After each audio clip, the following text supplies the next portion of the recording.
morning mga palangga!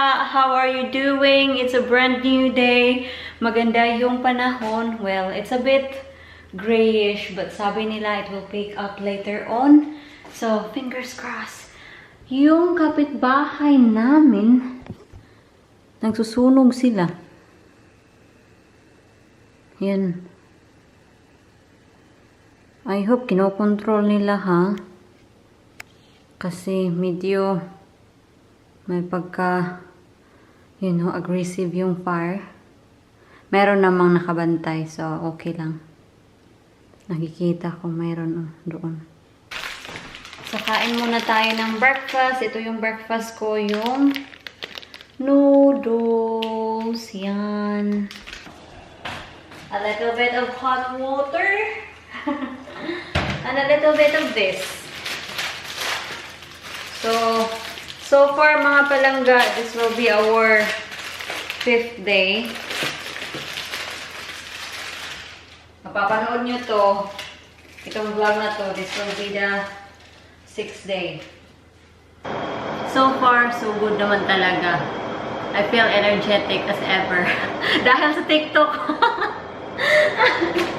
But seriously, you need to stay home as much as possible to stay safe and keep your distance. So we're going out mga palangga. We're going to the greenhouse to plant, to transplant the Kamatis. We need to decide what we're gonna keep and what we're gonna give away. Kasi yung neighbor namin, gusto nila ng Kamatis. So, some of you were saying na dapat daw nakamas ako palagi.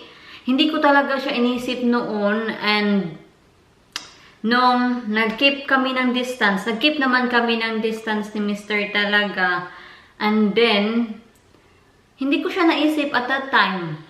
Kasi yun na nga, nag-keep kami ng distance and I'm hoping na okay lang, pero sabi niyo na for double protection, dapat talaga na nakamas ako, which is totoo naman talaga, dapat talaga na nakamas ako for double protection, pero sometimes it is really impossible. We really try to keep our distance, and pag hindi namin nakikip yung distance namin, like na nag-gardening kami, and like now na magta-transplant tayo ng mga kamatis, nagmamas ako. Yan. And meron din tayong itatanim sa greenhouse natin. Sibuyas. Magtatanim din tayo ng sibuyas. Yan. Red sibuyas. Yan. Kasi tumubo siya. Yan oh. So, ilagay natin to sa greenhouse. Hello girls! Nakaabang sila palagi sa akin ay. Gusto kasi nila ng treats. And nai-spoiled sila pag ako. Si Jan kasi hindi sila ini-spoiled. No, this is nothing. No, you cannot eat this, sweetheart. No. Akala nila food to. Hello, mister. So what we gonna do with that tomato in the seed box? That goes out in the garden, not in here. When it lives outside. See, that'll grow beautifully outside. That's what they're designed for. Is it outside? Yes. Oh, okay. We'll put this outside, not in the greenhouse. No, because we have to make a decision on... So how many plants you're giving to Michael? Well, we're just going to put these in here. We'll just keep them in here and keep watering. He's not got his greenhouse up yet. Oh. Is he gonna do it? Yeah. So he says. Right. So basically, what we want is some good strong plants to prick out in here. Okay. Right. They're little, aren't they? You see, there's two beauties there. Look here. Yeah, that's quite. This one, is big. Yeah, that one. Yeah. But let's just. Right. So what we're going to have to decide is, see, that's a tomato. We don't need that. Right. So we put one there. How many tomato plants you're gonna keep? We'll stagger them off, I think. So they just put them in a line. Okay. There's plenty, sweetheart. Yeah, no good. Yeah, it's shame. Kasi last year talaga, we leave a lot of tomato for this year. And meron namang tumubo at marami talaga yung tumubo, which is very good. Let me do that, sweetheart, please. Why do you need me here anyway if you don't want me to do that? Do it, darling. I'm just getting the pack. Or is that that's too close to the side, isn't it? Kinakausap ni Mr. yung sarili niya. That couldn't even stay there, couldn't it? This one, let's put this tree out.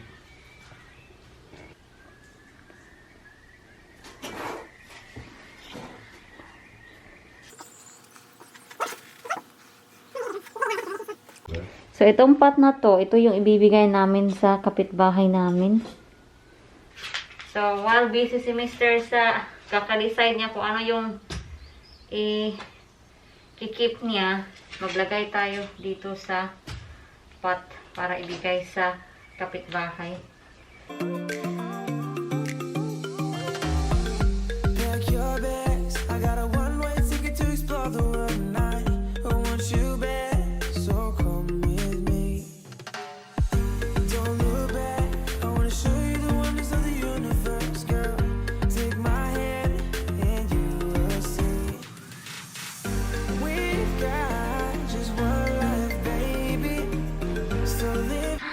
Tingnan niyo yung kamay ko.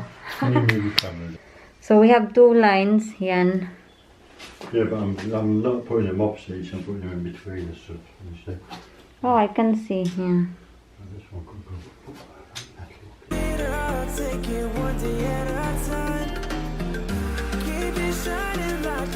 What are we gonna put in here on the side? At the moment, nothing. Nothing. We'll just let you. Right, I'm going out to plant my sibuyas, onion. So dito, at the moment, we don't know what we're gonna put, pero as I can see, there's plenty of kamatis Yeah, dito. still tomatoes there. What we'll do, we'll let these This grow one as well. a bit more, Mm. and then Can we put them outside? I don't know how they grow. To be fair, Yeah, I don't know. It's a honeydew. It's type of melon. Right. Can I have a shovel, please? Where's my shovel? Where do you want me to put this? To my raspberry bed? yeah, just put it. Yeah, somewhere in the okay. corner. In the corner. So yung sibuyas natin, dito ko siya ilalagay. So I hope mabuhay siya at magustuhan niya yung lupa dito. Akala ko talaga yung sibuyas kailangan siyang ilagay sa greenhouse. Pero sabi ni Jan, it's better daw na ilagay mo sa labas. This is actually my first time to plant an onion. Yan. So, ito na siya. Yan. Oh, diba? So, good luck, sibuyas.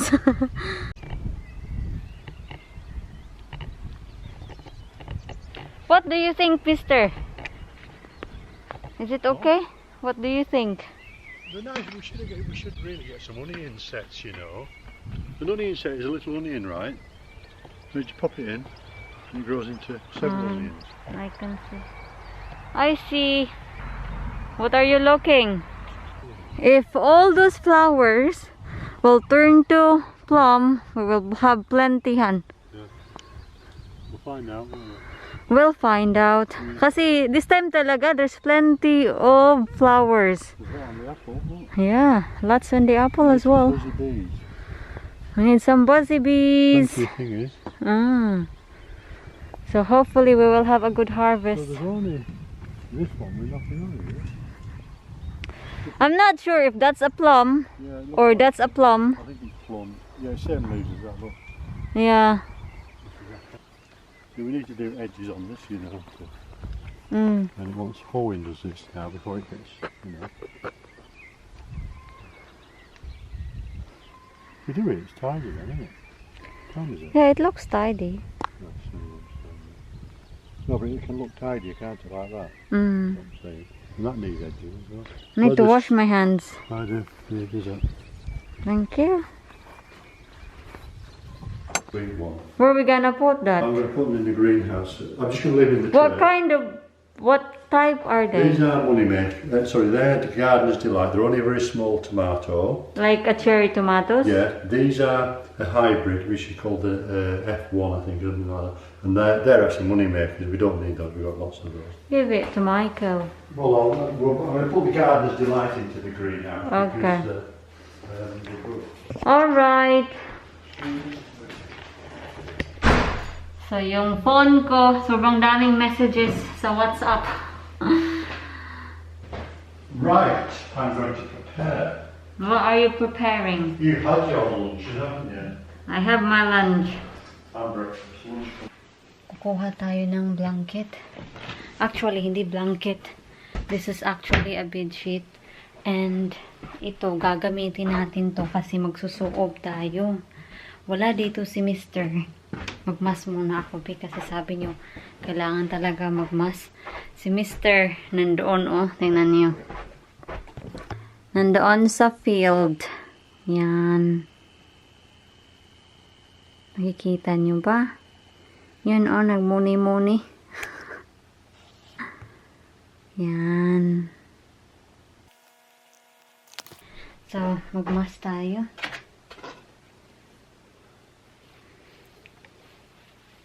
Dahil magsusuog tayo, but we need to go to the kitchen. So, some of you were saying na ilagay daw sa suob essential oil or asin. Wala akong essential oil, so magpapakulo lang ako ng tubig, then lalagyan ko siya ng asin. And ilalagay natin siya dito. Dito. I hope lang talaga si Mr. hindi niya sabihin na weird ako. So, naghihintay na lang ako sa ating tubig. So, sa probinsya, pag nagsusuob kami, sa probinsya ha, tinatawag namin tuob, Bisaya yun. So, yung mama ko, nag-prepare siya lahat sa mga herbal na nilalagay niya. So, like, for example, ito ha, kaldero.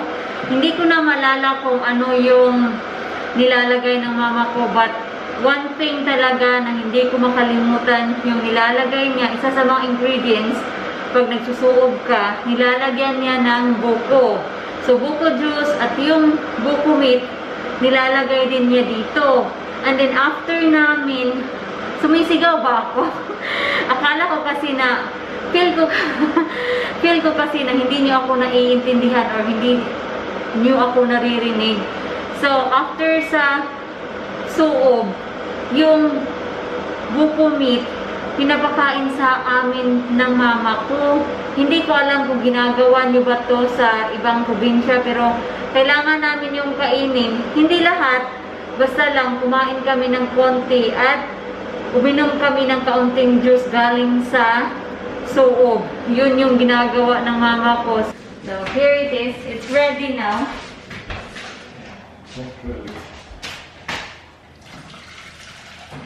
Meron tayong asin dito. So, ako, nung bata ako, ayaw na ayaw ko magsuob.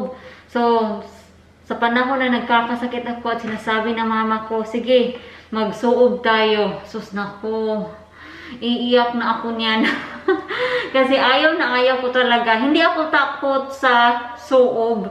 Ang pinakaayaw ko lang is pinapakain ng mama ko yung buko na nilagay niya. And yung lasa, mga palangga, ang pangit ng lasa. So, ito na siya. Ito, dadalhin natin to sa taas. Ayaw ko magsuob dito kasi baka anong sabihin ni Mr. kasi hindi ko pa na-i-explain ni Mr. kung ano yung ginagawa ko. Nagtatanong na nga kung ano yung ginagawa ko. Ramihan natin ang asin.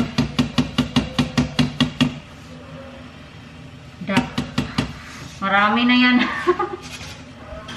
And then we just gonna have to wait until na ma-dissolve yung asin.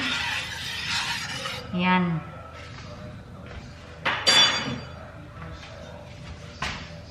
Na-dissolve na siya. And ilalagay natin dito. Yan. So, I'll see you upstairs mga palangga because I need to be careful with this kasi sobrang init.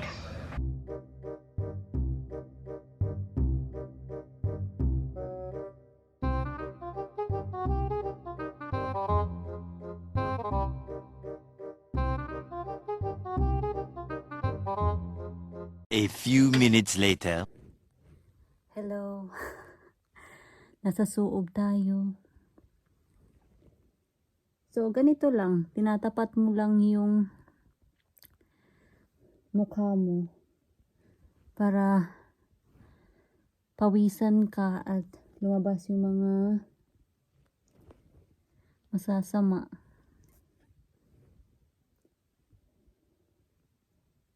So, depende yun sa'yo kung gaano ka tagal mo magsuob. Ako, hihintayin ko na lang na hindi na masyadong mainit. Then, lalabas na tayo. Makita to ni Michelle, parang sasabihin niya na ano yung ginagawa ng asawa ko. Lucky tayo kasi mostly sa probinsya may mga makukuha talaga tayong mga herbal tulad ng lagundi. Meron kaming puno ng lagundi noon. Marami kang makikita sa probinsya. Naririnig nyo ba ako? I'm starting to get very sweaty mga palangga. So, itong suob, gagawin ko to every day. Once a day lang. So, this is my first time na gawin ko ngayon to. Nakaka-relax. So, after nito,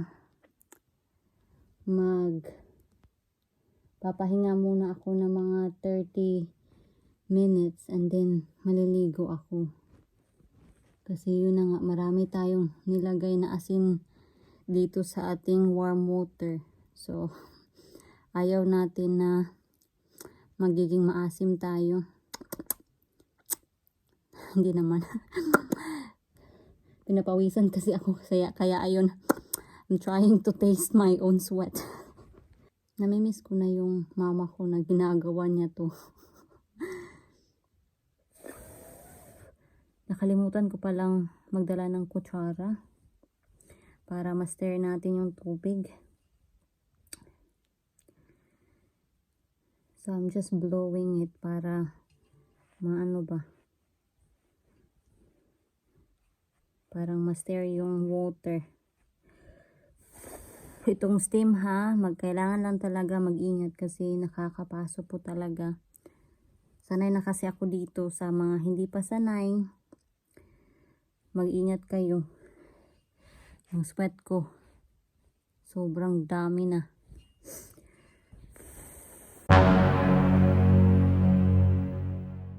Don't disturb me. I'm doing something.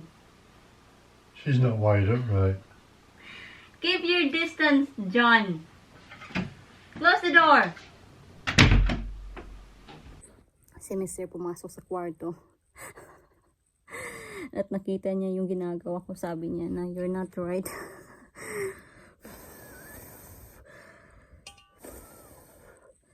Ang ganda-ganda sa pakiramdam.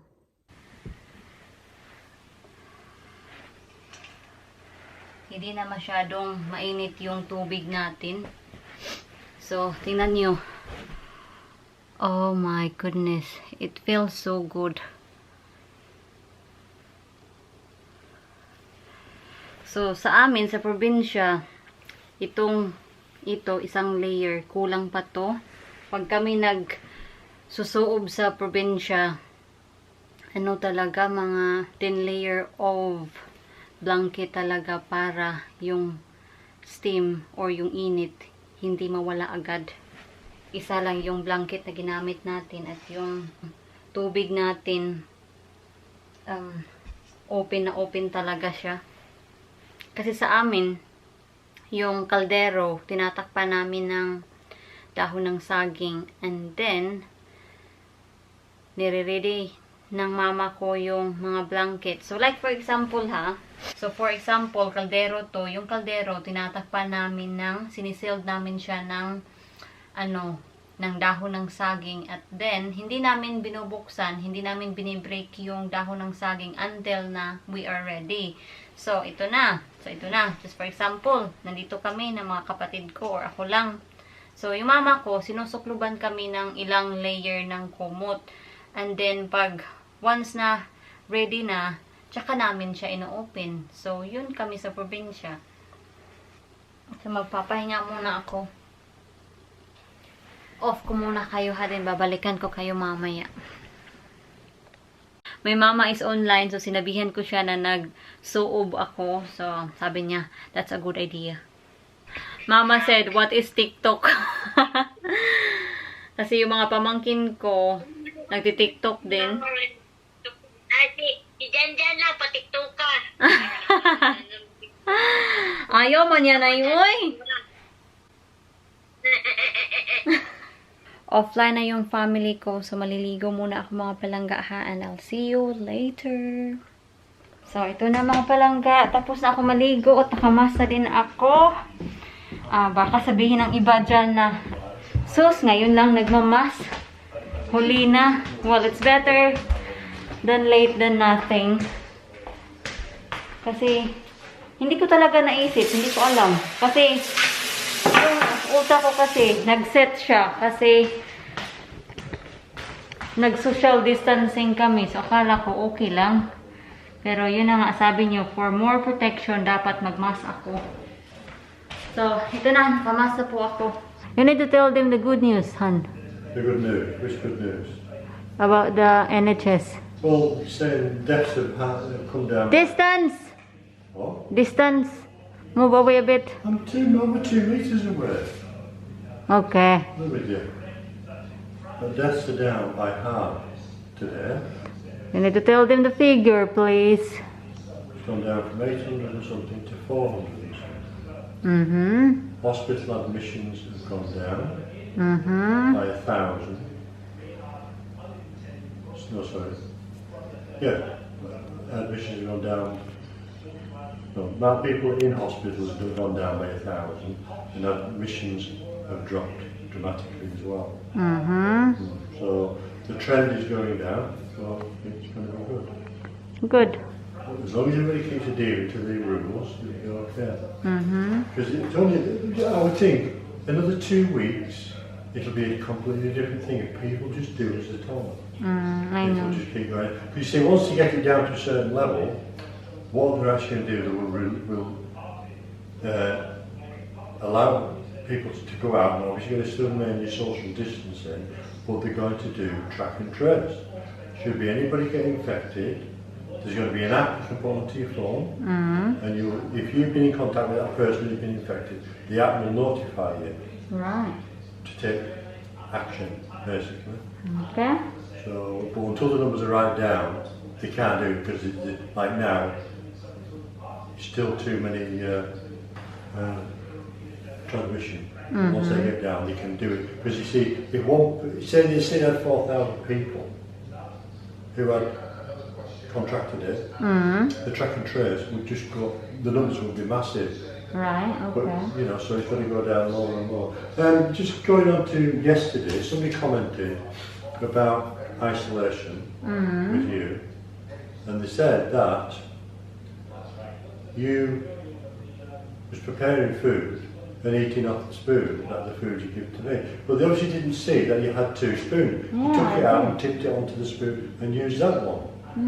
Yeah, so you just want to, you know. Oh, I haven't seen that comment. Yeah, well, I did. You want to do another demonstration actually and show how you actually do it. Yeah, I know. Okay. It's just. Yung ibang tao kasi hindi nanonood sa whole vlog. Anyway, ano naman talaga, noon, charot naman. Before, yung gamit ko na pangtimpla, binabalik ko ulit sa niluluto ko. And then sabi nyo na it's a bad habit daw yun. So, pre-practice ko and These past few vlogs naman na nagluluto ako, gumagamit na ako ng serving spoon and yung isang spoon is para pantikim lang. So at least mga palangga, diba? That's a good news na yung number of deaths nag-down na siya. I know 400 something still a lot, but compare sa previous days, mataas yung mga numbers. So it's a good news na 400 lang yung namatay. It's not a good news in some sense, pero you know what I mean, na at least nag-gun down siya, and yung mga tao na na-admit sa hospital, nag-reduce na din yung number. So hopefully this will be over soon talaga. So this is my plate. Come on, let's go. Bye. Hope you enjoy. Everything is off. Yeah. Right. So, kain muna kami mga palangga. Of course, I need to take this off.